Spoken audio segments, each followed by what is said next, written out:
오늘 말씀을 통해서 이 시대에서 하나님의 자녀된 사람으로서 한 영혼이라도 멸망에서 구원받게 하는 여러분들이 되시기를 주님의 이름으로 축원합니다. 본문을 읽어드립니다. 열왕기상 13장 1절에서 3절까지입니다.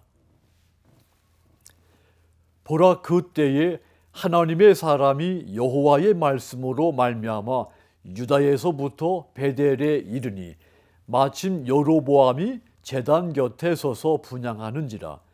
하나님의 사람이 제단을 향하여 여호와의 말씀으로 위쳐 이르되, 제단아 제단아, 여호와께서 이와 같이 말씀하시기를 다윗의 집에 요시아라 이름하는 아들을 낳으리니 그가 네 위에 분향하는 산당 제사장을 네 위에서 제물로 바칠 것이요 또 사람의 뼈를 네 위에서 사르리라 하셨느니라 하고, 그 날에 그가 징조를 들어 이르되 이는 여호와께서 말씀하신 징조라.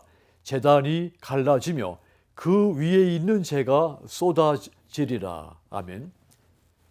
열왕기상 13장은 하나님의 자녀된 선지자를 통해서 하나님의 자녀된 성도의 모습이 어떠해야 하는지를 잘 보여준 말씀입니다. 그렇다면 여러분, 하나님의 사람 선지자가 어떤 삶을 살았을까요? 하나님의 자녀된 우리가 어떻게 살아가야 되겠습니까?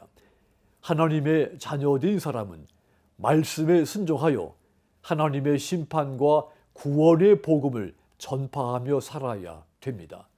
1절을 다시 보면, 보라, 그때에 하나님의 사람이 여호와의 말씀으로 말미암아 유다에서부터 베델에 이르니 마침 여로보암이 제단 곁에 서서 분향하는지라 그랬습니다. 하나님의 사람 선지자가 하나님의 말씀을 선포하기 위해서 유다 땅에서 베델로 올라갔을 때 북이스라엘의 왕 여로보암이 스스로 제사장이 되어서 제단에서 분향을 하고 있었던 것입니다.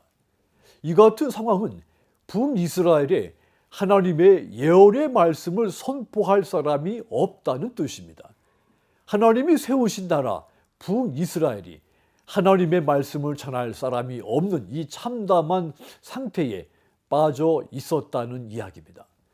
왕이 선지자의 역할까지 자행하고 있는 이 행위, 하나님의 말씀에 불순종하는 불신앙과 불의의 행위인 것입니다.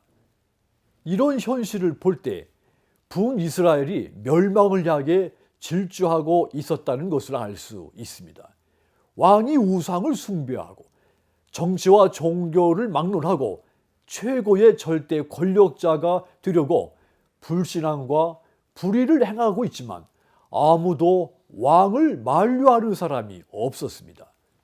이때 하나님의 자녀진 이 선지자가 왕과 백성들을 향해 하나님의 분노가 쏟아질 것이라고 선포를 한 겁니다. 자, 이것은 목숨을 건 행동입니다.